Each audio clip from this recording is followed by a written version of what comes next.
Great. Well, I think we will start. So, good afternoon, everybody. A very warm welcome to you all for joining us today. For those of you who don't know me, I'm Lindsay, CEO of Wellbeing of Women, the women's health charity, saving and changing the lives of women, girls, and babies through research, education, and advocacy. As many of you know, it is Gynae Cancer Awareness Month. That's a national campaign to raise awareness and better understanding for the 5 gynecological cancers. And our webinar today, Let's Talk Gynaecological Cancers, is designed to educate us all on the symptoms, what to look for, general risk factors, and what to do if we're concerned. Now, I'm absolutely thrilled that we've got 3 fantastic speakers with us this afternoon. The first is Dr. Sarah Kitson, a senior registrar in gynae oncology and also a Wellbeing of Women researcher. So welcome, Sarah. Sarah's developing a model to predict the risk of womb cancer and then to put strategies in place to reduce this risk once it's been identified. And I'm also really excited to say that Sarah's been awarded some further funding from the prestigious National Institute of Health Research to take her work further and bring it really closer to reality. So welcome to Sarah. Also joining us today are Jo Hellier-Glynn. Jo works in finance. She's a wife, a mum of 2. And following a full recovery from breast cancer in 2015, Jo was diagnosed in February 2022 with endometrial cancer. And she's agreed to share her story today. So thank you, Jo. And also joining us is Ria Crichton. Ria joins us from Devon. Welcome. And like Jo, is wife and mum of 2 and has a dog. She's currently a matron for cancer services at the local district hospital to her and is soon to be a clinical nurse specialist working with those affected by gynae cancers. In 2017, Ria was diagnosed and treated for cervical cancer, but Ria's also here to share the story of a very good friend who she supported through the diagnosis of uterine cancer and treatment. Both Jo and Ria are members of the Peaches Patient Advocate Group. Before our speakers start, a few pieces of housekeeping. We are recording the session and you are very welcome to ask questions, which we'll come to at the end. We've already got a couple. Please do pop your questions in the chat and any thoughts you have. Before I hand over to Jo and Ria and Sarah, I just wanted to also say a big thank you to our sponsors. We have to the Financial Services Compensation Scheme and also Bolt, Burden and Kemp. Thank you for supporting our webinars. It makes a big difference and makes it much easier for us to keep running these throughout the year. So with further ado, I think I'm handing over to Jo first. So Jo is going to share her story, and then Ria, and then Dr. Kitson is going to give us all a good talk about symptoms, etc. So over to you, Jo. Thanks, Janet. Afternoon, everyone. First of all, thanks for having me. I hope my story does go in some way to help. Even if it's just one person, then we've done something good.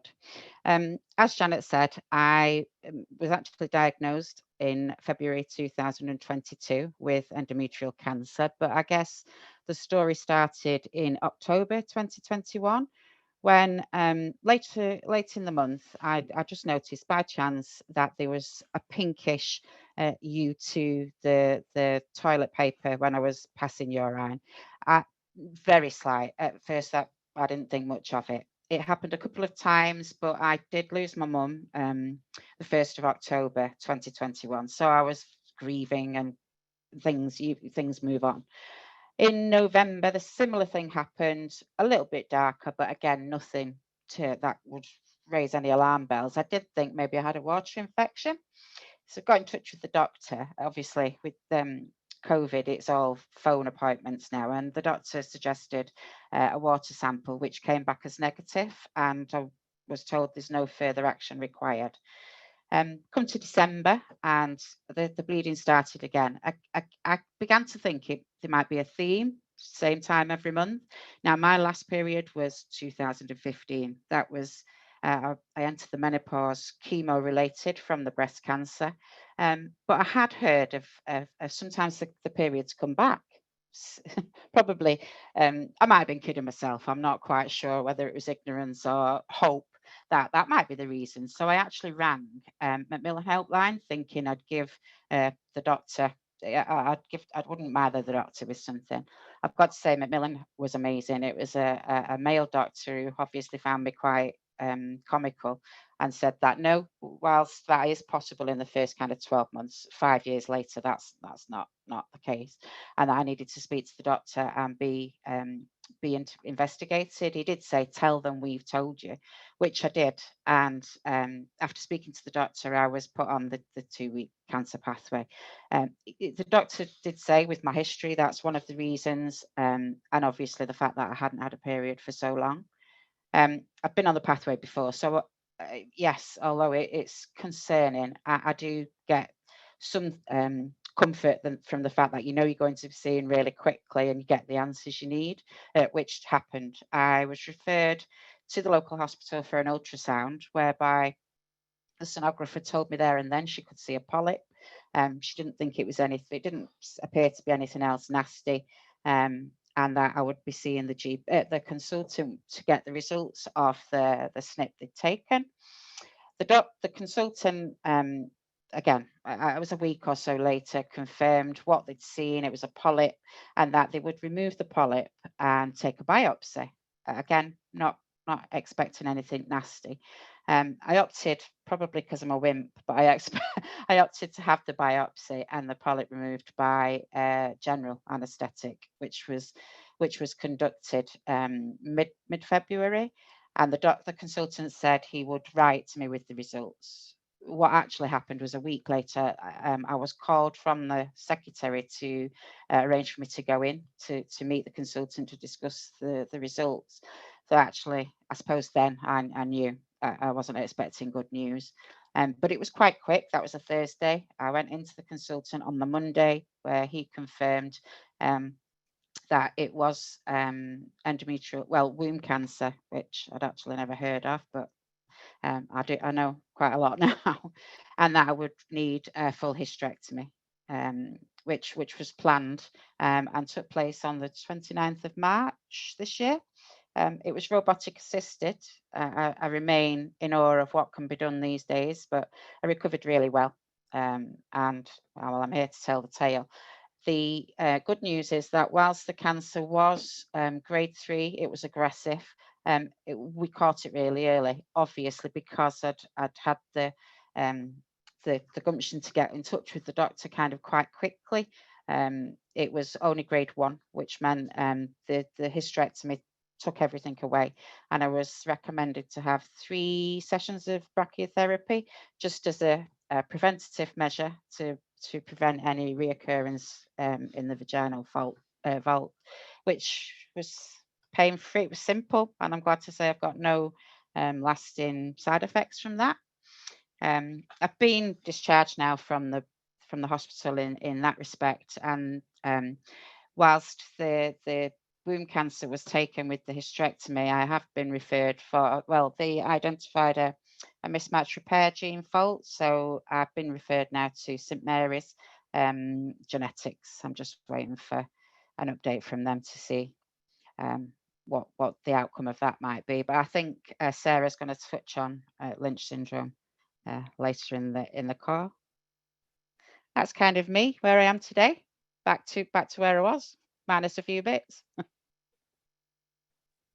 Thank you so much, Jo, for sharing that story. You sound remarkably calm, robust, and I think that's also very good for everybody to hear, because often, when people hear the words cancer, it sends everybody into a spin. So it's good to hear that you followed exactly the sort of the 2-week pathway and everything that goes with that. So thank you for sharing your story, and we hope that it continues positively.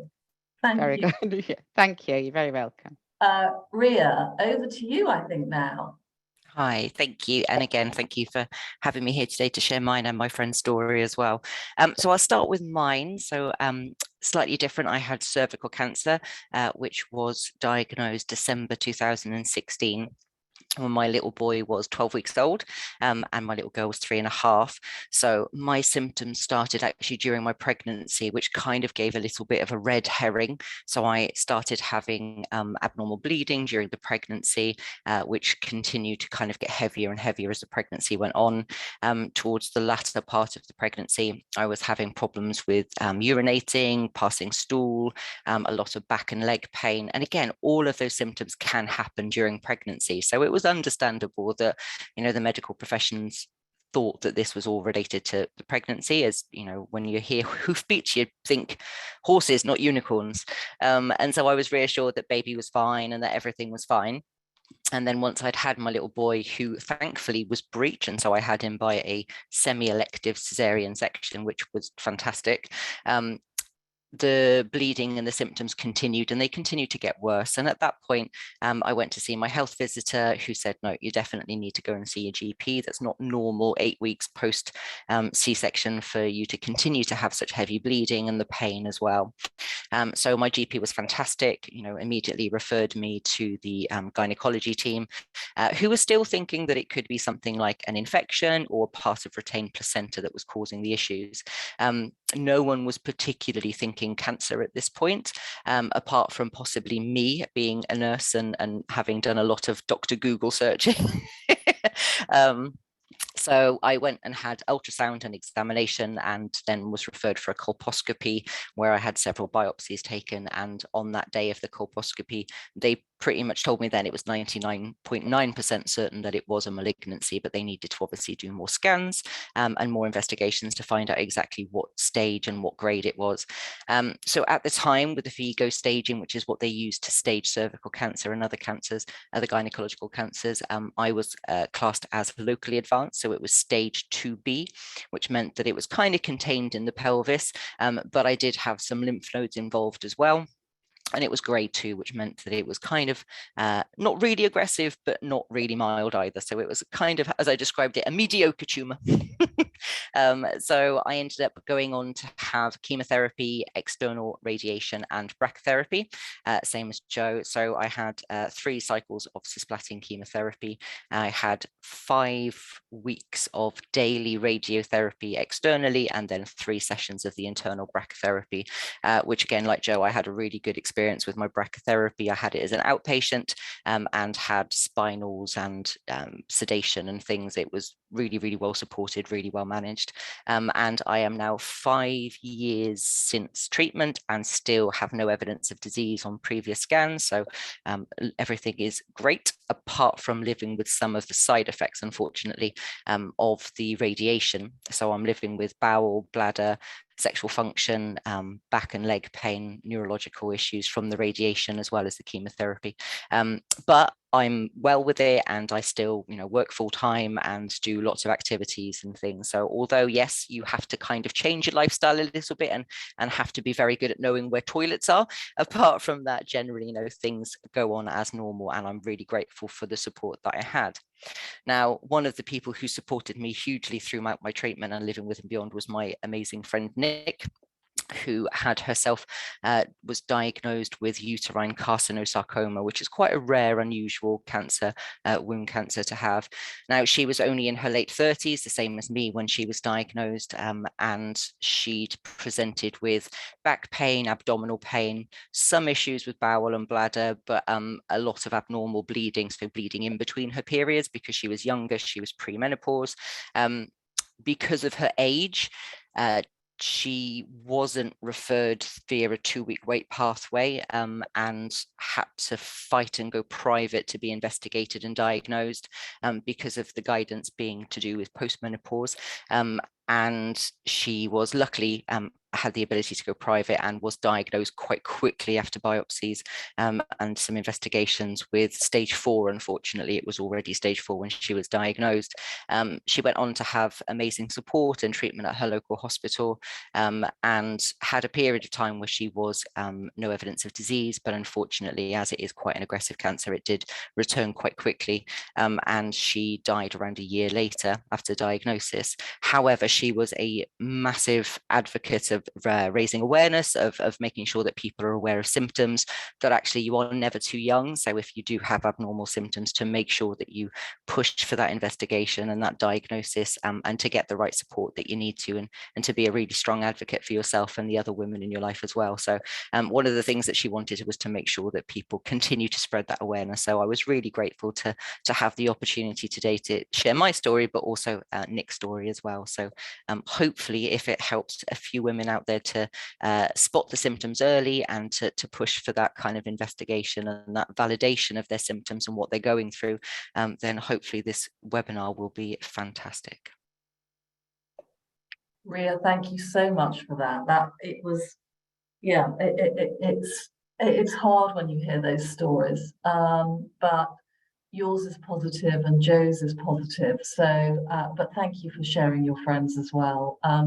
And it makes us all think that we just mustn't run away from our symptoms, that we just must deal with them and really be as strong as we can. If we believe something's wrong, then we must keep going with it. But on that, I'm now delighted to introduce Dr. Sarah Kitson.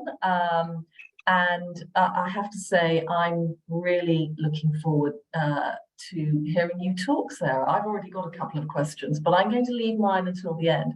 So over to you now. Thank you. Thank you, Janet, and thank you, Joe and Ria, for your stories. I'll just share my screen with you so that you can all hopefully then see my presentation. Thank you to the Wellbeing of Women for inviting me to talk today. It really is, it's a really important part of the work that I do to try and increase awareness of the gynecological cancers and to try and promote conversations between people, because unfortunately women's health often does remain a taboo topic that isn't confronted quite as well within the media as some of the male cancers or the non-gynecological cancers. And I think the fact that, as you mentioned, Joe, womb cancer was something you'd never even heard of is testament to the fact that we're maybe just not talking enough. So today's webinar is a really important step in that right direction. As Janet mentioned, I spend part of my time as a senior registrar in gynae oncology, and that's working as a surgical trainee within Manchester. And then the other half of the time, I'm a lecturer and researcher supported by the NIHR and Wellbeing of Women, looking into womb cancer, how we can try and identify women at risk of it and how we can try and prevent it. So, difficult to cover the whole of all of the gynecological cancers within 20 minutes. So I am going to limit myself to some extent, but obviously we've got time afterwards for any questions that arise. So the things that I thought, and I hope from talking to others are most important are, what are the gynecological cancers? Who's at risk of them? What are the symptoms? And when should you be looking for further, referral for further investigation? As we've already heard, sometimes you may have to be an advocate for yourself in that regard. So when should you be asking for that referral along a 2-week wait pathway from your GP? And we'll also talk about any screening programs that there are within the UK for any of these gynecological malignancies. So first, what are the gynecological cancers? Well, there are 5 of them. And if I take you first to sort of the top of the reproductive tract, taking you back to your biology lessons. The first one which we'll talk about is ovarian cancer, and that also includes cancers that arise within the fallopian tube, which connects the ovary to the womb, and also something called peritoneal cancer, which some people may be familiar with.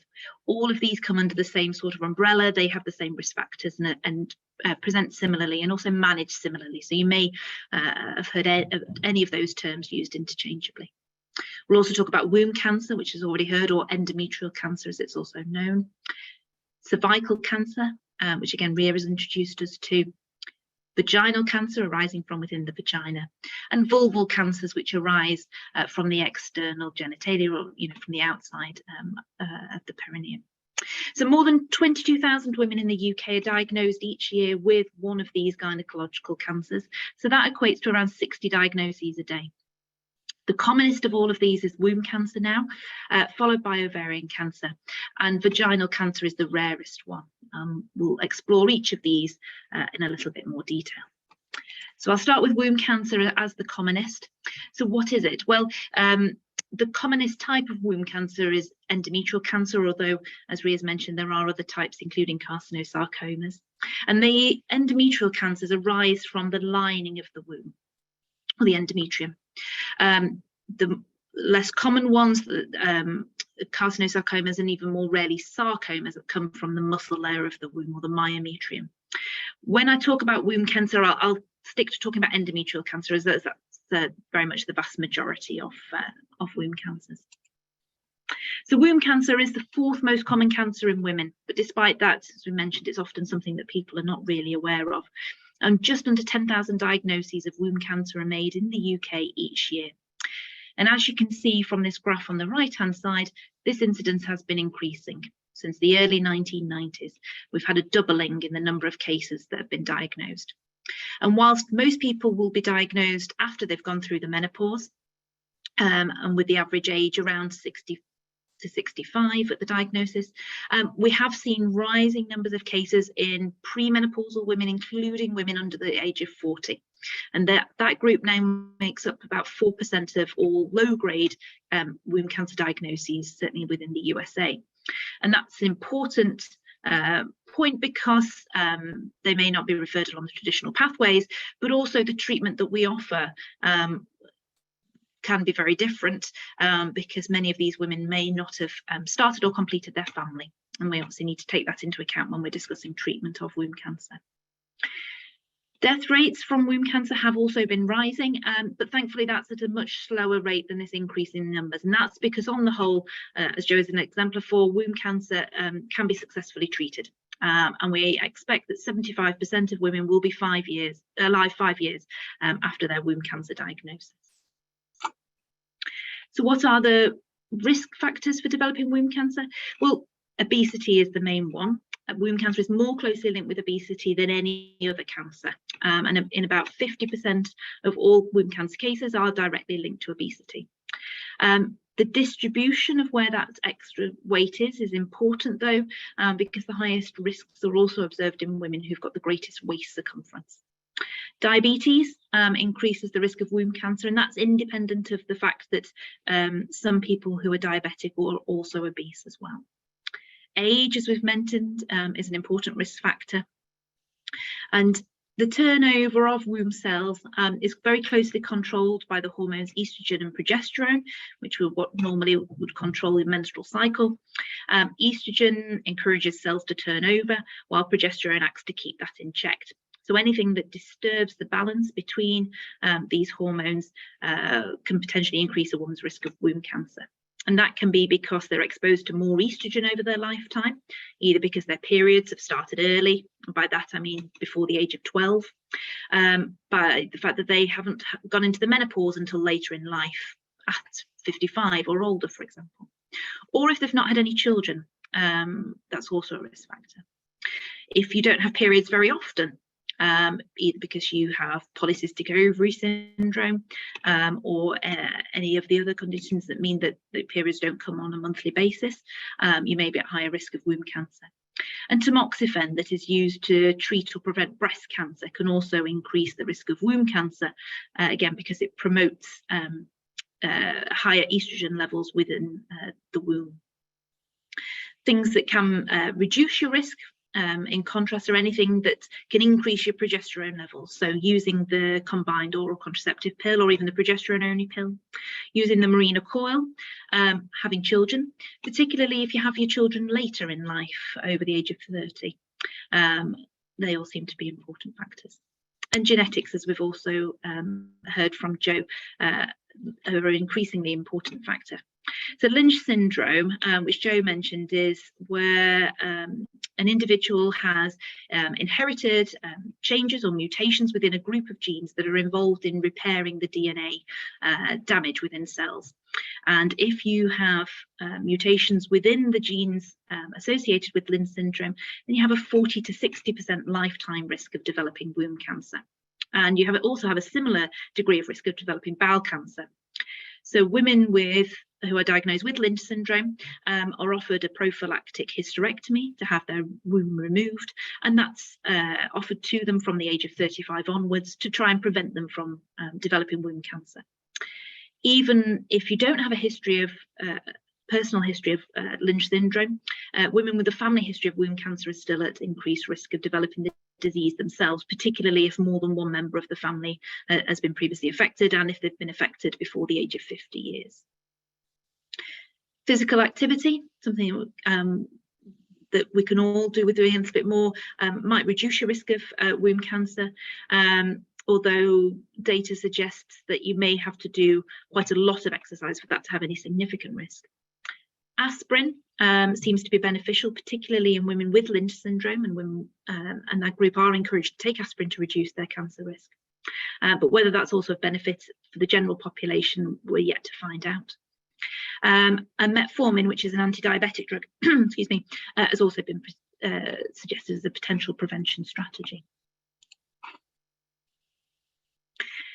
So what are the symptoms of womb cancer?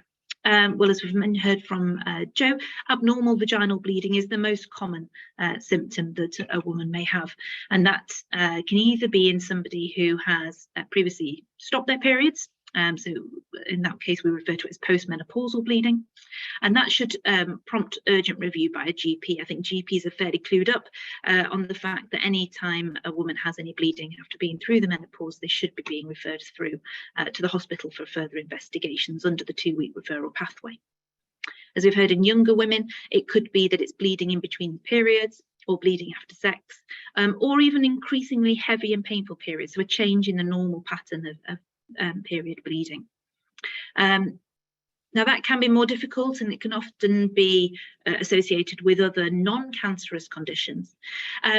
But people that have symptoms that are not settling with changes in their contraception, for example, who have had investigations for infections that may be a cause of changing bleeding pattern, if any of those are coming back negative and your symptoms are not settling, I would encourage you to persist with asking your GP to refer you to hospital for further investigation. Other potential symptoms could be a new watery discharge that's unrelated to sexually transmitted infections.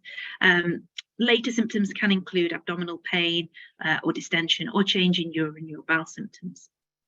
There's no screening test or program in place for womb cancer, and that's because when people have looked into this, it's never been shown to be effective in picking up cases earlier than they may otherwise have presented.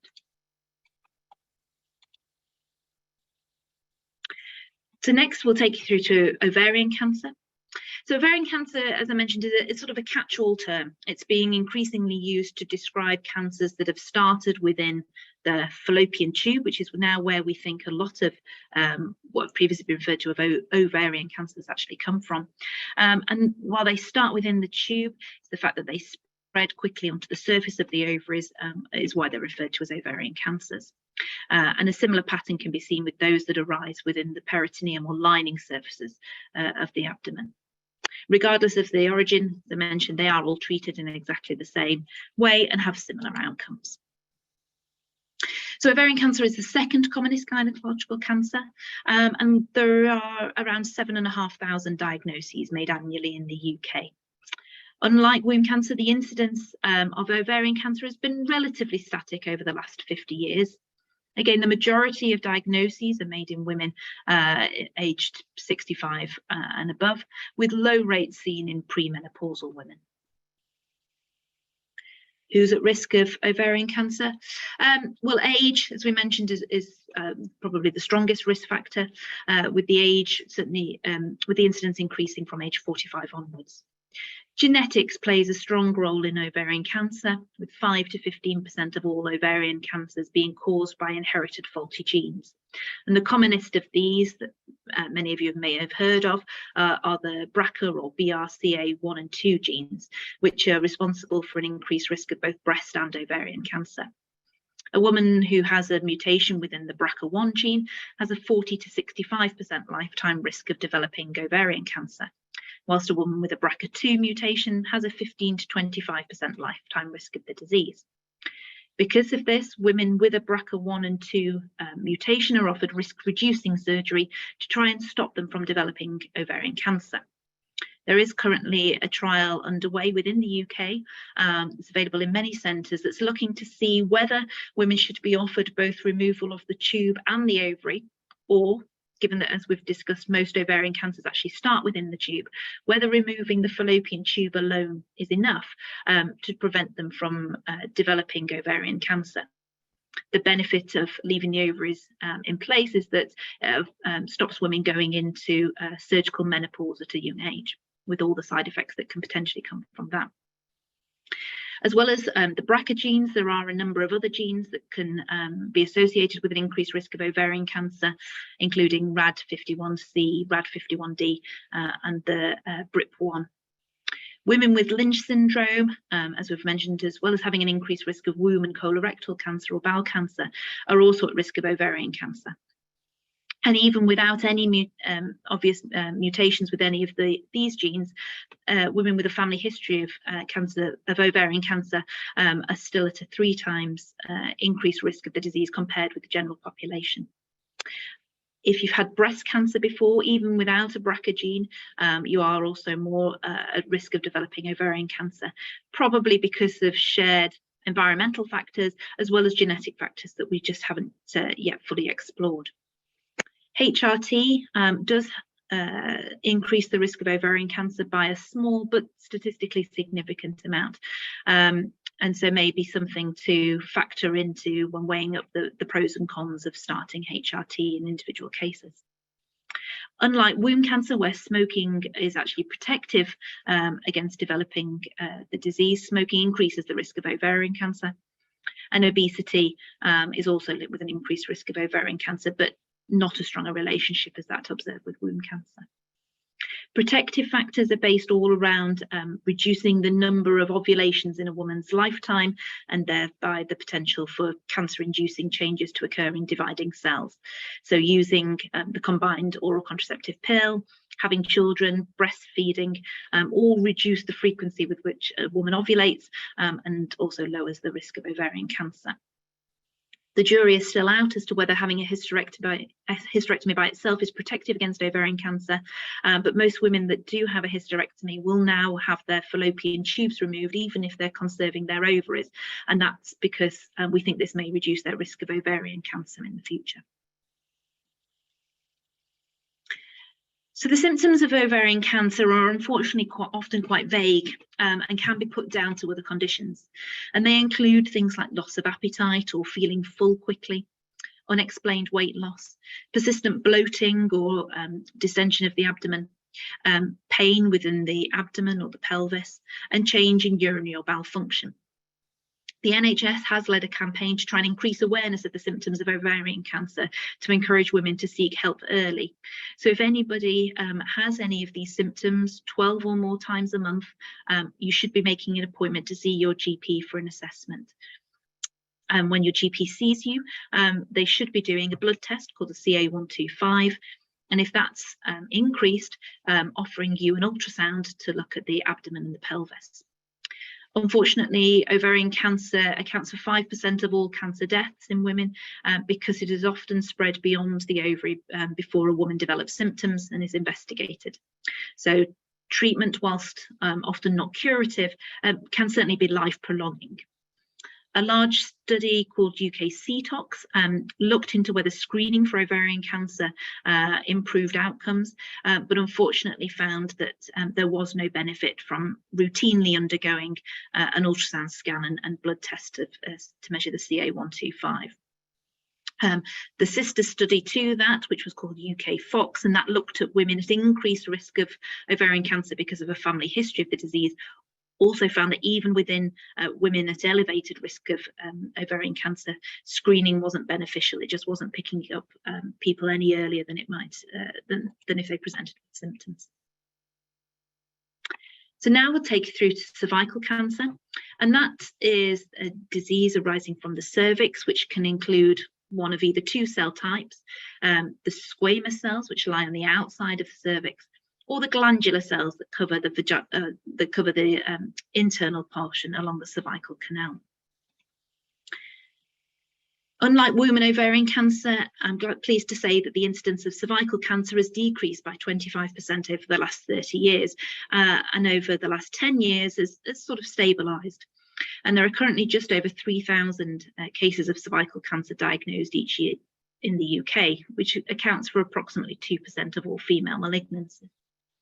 This fall in cervical cancer incidence is a clear demonstration of the effectiveness of the cervical screening programme, which was introduced in the 1980s. Whilst cervical cancer rates have fallen in many age groups, I'm afraid that we are seeing increases, particularly in younger women, where numbers have increased by a third over the last 10 years or so. And that might be because these women are not going for cervical screening, and also because potentially of an increase in risk of HPV infections within this group. As we're starting to see the first group of HPV vaccinated women entering the cervical screening programme, I hope to be able to say that in the future, this picture is changing considerably. So cervical cancer is largely caused by infections with HPV. 99.8% of all cervical cancers in the UK are caused by infections with the human papillomavirus. It's a very common virus in itself, in that 80% of sexually active women will be exposed to it at some point in their lifetime. And whilst transmission is predominantly through sexual contact, it can also be transmitted through any genital skin contact, and can often be cleared from the body, but is at risk of returning many years later. There are more than 100 different HPV types that we know about, and these can be divided into those that are low risk and associated with benign conditions such as genital warts. And then there are the high risk types, which can lead to cancers of the cervix, vagina and vulva, as well as the male genital tract and the anus. There's a very clear progressive relationship between high-risk HPV infections and cervical cancer, and that goes through a series of precursor lesions, which are known as CIN. Infection with a high-risk HPV type doesn't necessarily mean that everybody will go on to develop cervical cancer. There are other factors which seem to be important, which actually drive cancer formation. And some of that is both local and body-wide suppression of the immune system, and most notably that's with cases of HIV, or smoking, which we also know impairs the body's ability to clear HPV infections. So nicotine, for example, has been found within the cervix. Use of the combined oral contraceptive pill is associated with an increased risk of cervical cancer, and that's probably because people that use the pill for contraception tend not to use condoms as well. Cervical cancer rates are higher in women who've had more children, particularly if the first one was born before the woman was 20 years old, and that reflects a younger age at the start of having sex. A family history of cervical cancer is also associated with an increased risk of developing the disease themselves, but is more likely to be due to shared environmental factors than it is a true genetic link. A woman who's been treated for vaginal or vulval cancer previously is at increased risk of developing cervical cancer, because all of these infections are related to cancers are related to HPV infections. If you've been treated previously for any of the precancerous cervical disease, CIN, that is great because it lowers your risk of cervical cancer, but it is important to remain under close follow-up, because compared to the general population, you're still at a 2 to 5-fold increased risk in the longer term. As the first cohort of HPV vaccinated girls are coming through to the age of starting cervical screening, we think that up to 90% of cervical cancer cases will start to disappear. Currently, it's both girls and boys that are being vaccinated when they're around 12 or 13 years old in schools, and they're now receiving vaccines against 9 different types of HPV, which include some of the low risk as well as the high risk types. We're using Gardasil 9, and you need 2 doses for that to be effective, around 6 to 24 months apart from each other. So the main symptoms of cervical cancer are abnormal bleeding, either after the menopause or in between periods, or most notably after sex. Other potential symptoms include a change in vaginal discharge, which may be bloody, abdominal pain or pain after sex. Women who present with symptoms often have more advanced disease when they are diagnosed than those that are picked up from the cervical screening programme. But as we've heard, treatment is very successful. Women with any of the symptoms suggestive of cervical cancer should be seen by their GP, and your GP should be performing an internal examination. Smear tests are not useful at this point. They're designed for people who don't have symptoms, but your GP may take swabs to exclude sexually transmitted infections, which can present with very similar symptoms.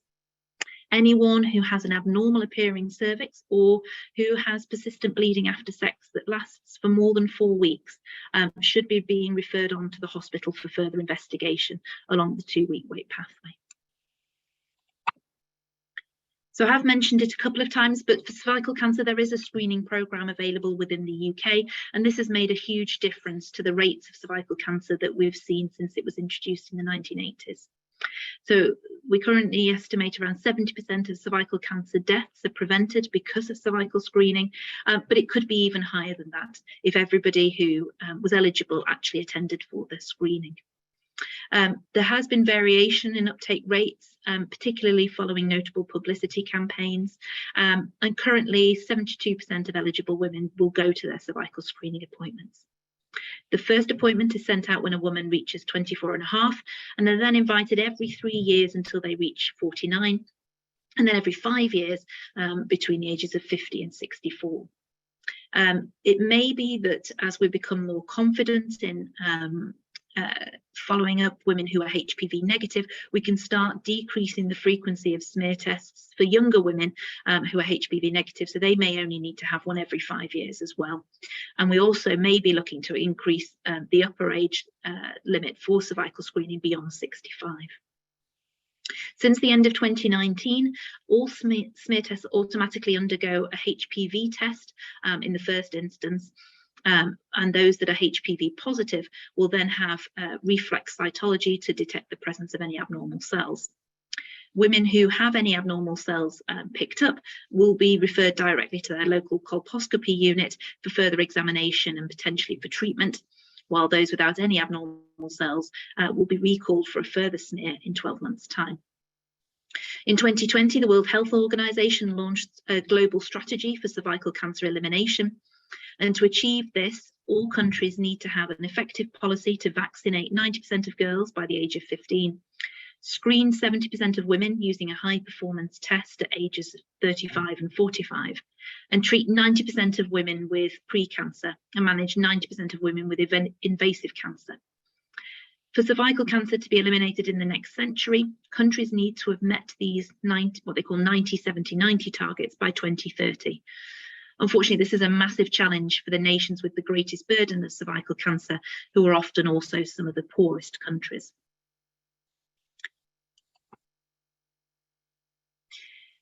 Vulval and vaginal cancer I'll consider together, and that's because they have very similar risk factors and also present in a similar manner. And vaginal cancer is a very rare diagnosis. So vulval cancers arise from the external genitalia, and they can involve the lips surrounding the vagina, which are known as the labia minora and the labia majora. They can involve the clitoris, or they can involve the Bartholin's glands, which are 2 glands towards the back of the vagina that provide lubrication during sex. The commonest type of vulval cancer arises from the squamous cells of the labia, but you can also find melanomas, similar to the skin cancers you found on other parts of the body, and basal cell carcinomas, which again another type of skin cancer that can arise often on the face or the back. Vaginal cancers can occur anywhere along the vagina between the vulva and the cervix. and they're often of the squamous type. Vulval cancer is rare. There are approximately 1,300 cases diagnosed in the UK each year. That's less than 1% of all cancer cases, but numbers have been increasing. And there's been a 17% rise overall in vulval cancer in the last 30 years. And that's been associated with an increasing age of the general population. And this has important implications for treatment, particularly when the majority of diagnoses are made in women over the age of 80. Vaginal cancer is even rarer. There were 250 cases diagnosed each year between 2016 and 2018 in the UK. And again, like vulval cancer, this is very much a disease of older women, but the incidence of vaginal cancer is relatively static and has been so since the early 90s. Approximately 90% of vaginal cancers and 50% of vulval cancers are also caused by human papillomavirus infections. And like cervical cancer, there is again a clear progression of disease in the vulva and vagina from a HPV infection to vulval and vaginal intraepithelial neoplasia, known as VIN or VAIN, before the development of a frank cancer. And this process can take 10 years or more. Any treatment of these precancerous lesions is associated with a reduction in cancer risk, I'm pleased to say, although again, like in the cervix, it doesn't take the risk back down to the general population. The other group of women who are more at higher risk of developing vulval cancer are those with inflammatory skin conditions that affect the vulva, such as lichen sclerosis and lichen planus. A woman with these conditions will have a 3 to 5% lifetime risk of developing vulval cancer and are encouraged to self-examine regularly, and they should seek review if they develop any of the symptoms of vulval cancer, which I'll discuss in a moment. As with cervical cancer, immunosuppression and smoking also increase the risk of vulval and vaginal cancer because of that link with HPV and particularly persistence of that viral infection. Both of these cancers, as we've mentioned, occur more frequently in older women. And protective factors are very similar to those for cervical cancer. Anything that reduces or removes the risk of HPV infection will be protective against developing vulval and vaginal cancer. So what are the symptoms? Well, they can include persistent vulval itching or soreness, an obvious lump, or a change in the colour or texture of the vulval skin, which could be a raised or thickened patch. It could be red, it could be white, it could be black in colour. Bleeding from the vulva or higher up, which might be bleeding after sex or in between periods or after the menopause, or a blood-stained discharge, or any pain on passing urine. Again, any of these symptoms should prompt urgent review by the GP and potentially referral through to the hospital for further investigation on a 2-week wait pathway. We do not have a screening programme for vulval or vaginal cancer because of the rarity of these conditions, so it really is self-reporting of symptoms that's important. Anyone with any risk factors for vulval or vaginal cancer, and this is usually women who have some of those underlying skin disorders or have previously been treated for VIN or VAIN, should be being seen regularly either by their GP or by their gynaecologist for review. And I would encourage women to self-examine and to report any abnormalities that they detect. So it has been a little whistle-stop tour to cover everything in a short space of time, and I'm sure there'll be many questions that arise from everything I've said, but I hope that I have introduced you to the gynecological cancers, to who's at risk of them, what the symptoms are, and encouraged anyone with persistent symptoms to seek review by their GP and onward referral to the hospital for further investigation, and identify the cancers for which there's a screening programme. And hand back over to Janet. Thank you so much, Sarah. As you say, it was a whistle-stop tour. I don't know if you can see the questions in the chat section here, but if we can answer as many as we can in the next 10 minutes, and I think the majority are for you, Sarah. So I think if we start with yes, question. My mum, 69, and her half-sister, 57, are both battling ovarian cancer, detected late in both. They have both had their womb and ovaries removed, and my mum lost her large bowel. After screening in my mum and aunt, my sister, 45 and 2 daughters, and I have been told we are at no increased risk of developing ovarian cancer and offered no sort of follow-up. We're not feeling particularly assured. Can you advise? Obviously, in individual cases, it is often difficult to give personal advice. Depends, as I say, very much on the situation. If you are concerned, speak to your GP, who can often refer you on to genetic counselling for further input to see whether further investigations need to be done for yourself if you're not happy with what's been offered so far. As I mentioned, there is unfortunately no screening programme for ovarian cancer, because the large trials that we have suggested that there's no benefit from undergoing. I know that doesn't reassure a lot of women, when they have got a family history of it.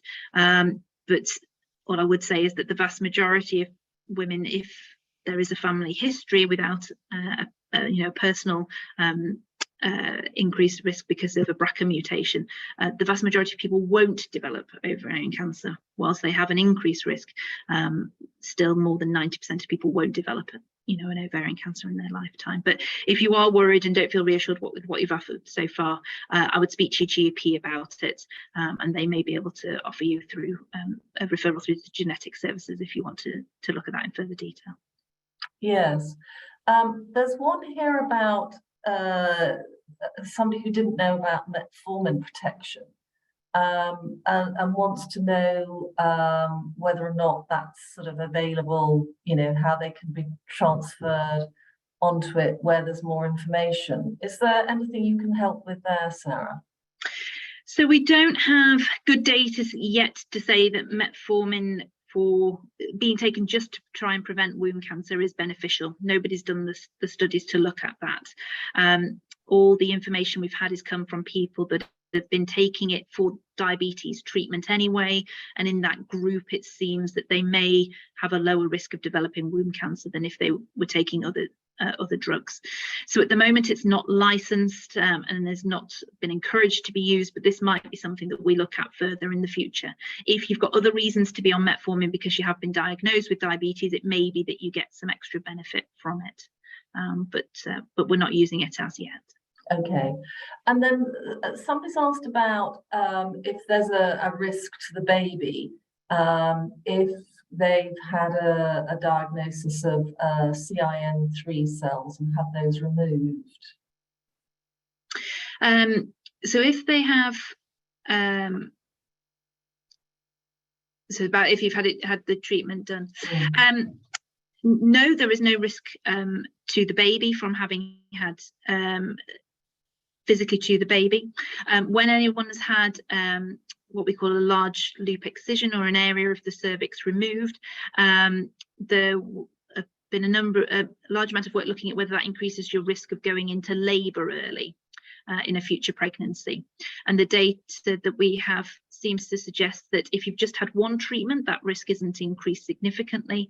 But if you have more than one of those treatments, then you should be being seen within a specialist antenatal clinic where they will scan the cervix to see how long or short it is, and maybe offering you a stitch to stop it from getting shorter if that's appropriate. But one treatment itself, it doesn't significantly increase your risk. If you're due for follow-up, you've had treatment for CIN and you're due for follow-up, if you did happen to become pregnant within the 6 months, they will often still see you but may not necessarily do anything during that follow-up period. But if you are able to wait until you've had that first smear taken at 6 months, that I think provides everyone with a bit of reassurance that everything's back to normal, and then feel free to start trying. I think that's a good idea. There's an interesting one here about sharing thoughts on preventative measures for the BRCA2 gene, and just wanted to hear your thoughts about Dyson, who's just won an award for a new at-home breast screening device. Do you know anything about that, Sarah? No, I have to say I don't. The difficulty with ovarian cancer is obviously the location of the ovaries. So breasts are easy because in the sense that they're external and people can self-examine and can put devices to be able to identify new lumps. Unfortunately, the ovaries are hidden inside underneath a lot of other things, which makes it quite difficult to be able to do home examinations. But no, the technology is changing all the time, and new studies are ongoing all the time. So it may be that things do change in the near future. Okay. Interestingly, somebody's asked about age being a sort of risk factor for all gynecological cancers, and why is that? Actually, age is a risk factor for all cancers in general, and that's because the longer we live, the more our cells turn over, and the more at risk they are of developing these changes that cause them to lose the normal controls that our cells are normally under, and that's how a cancer forms. It's when cells start dividing and are no longer controlled by the rest of the body. So gynecological cancers are no different than any other cancers. As we live longer, that's unfortunately a side effect of our aging population. And then two last ones. You mentioned at the beginning, after treatment, there was good survival rate of 5 years post-treatment. Do we stop monitoring after 5 years? Yes, and all gynecological malignancies tend to be followed up for 5 years, with occasional exceptions that have longer follow-up. None of that is based on any evidence. It's what we've kind of done for a number of years, and we tend to be reassured that people that are doing well at 5 years are likely to do well in the longer term as well.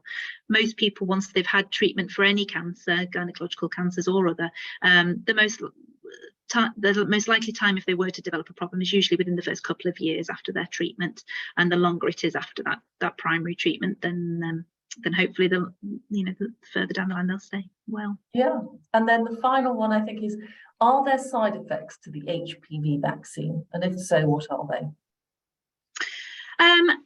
There are mild side effects that have been, reported: sore arm, occasional rashes, flu-like symptoms, which are standard to a lot of vaccinations that people have. But they've generally been very well tolerated, and I say the benefit that they are likely to reap for us in reducing HPV infections and hence cervical cancer rates are very much a positive. And the fact that we now also vaccinate boys as well as girls is, to reduce their risk of some of the low risk infections and genital warts is an excellent thing. So I would encourage people to be vaccinated. Great. And then the other one on that, we often are asked why it's only given to teenagers and not given later on. Will that change? It probably won't change, and that's because when they have looked at the age at which people received the vaccine, and initially people were given it at age 12 to 13, but there were also a group of girls that were given it when they were older, around 14, and then some around 16. Actually, it wasn't as effective in older girls, and it's to do with trying to protect people before they're exposed to the HPV virus, which, as I mentioned, is often through sexual contact. So the younger people are when they're vaccinated, the less chance they've already been exposed to the vaccine, and that's when it's most effective. So for the older people, it probably just won't work as well. Okay, we've got two more. I don't know if you've got a couple of minutes, Sarah. Yeah. One is, how is breastfeeding a protective factor for ovarian cancer? And the other one is, should grown men have the HPV vaccine? But you've really already answered that. So I think if we make this our last one, how is breastfeeding a protective factor for ovarian cancer? It stops people ovulating. So whilst they're breastfeeding, they're not ovulating. They often don't have, and you know that because you don't have periods often whilst you're breastfeeding. And so it sort of puts the ovaries into a quiet state. And so if anything that stops the cells of the ovaries from turning over reduces the risk of ovarian cancer. That's great. Seriously, Sarah, that was a fantastic whistle-stop tour through the 5 gynecological cancers. Thank you so much for sparing the time to come and talk to us. I know you've got to get back to work, both with patients and also with your research. Joe and Ria, I cannot thank you enough for giving up your time and sharing your story. It is so valuable for everybody who comes to listen to this, to actually hear from women, to hear, you know, how you've got on in both your personal cases. It seems very positive. We wish you both well going forward. Ria, good luck in your new job, and stay in touch. And everybody, thank you so much for joining us today. It's our webinars are going from strength to strength. Please feel free to share your feedback with us. We don't mind hearing it. It's really important for us if we want to improve our webinars. And please, please, all of you, we can only do this if you support us, and that's supporting us by turning up, but it's also supporting us by donating, whether or not you do that sort of personally, you get your company involved, you do a challenge event. You've met Dr. Sarah Kitson today, and without all of your support, Sarah's research would not happen. And we want to make sure that we do have new treatments and new tests for things like womb cancer, ovarian cancer, and all the rest. So please, thank you so much, and please do support us going forward. And have a good afternoon, everybody. Thank you. Bye.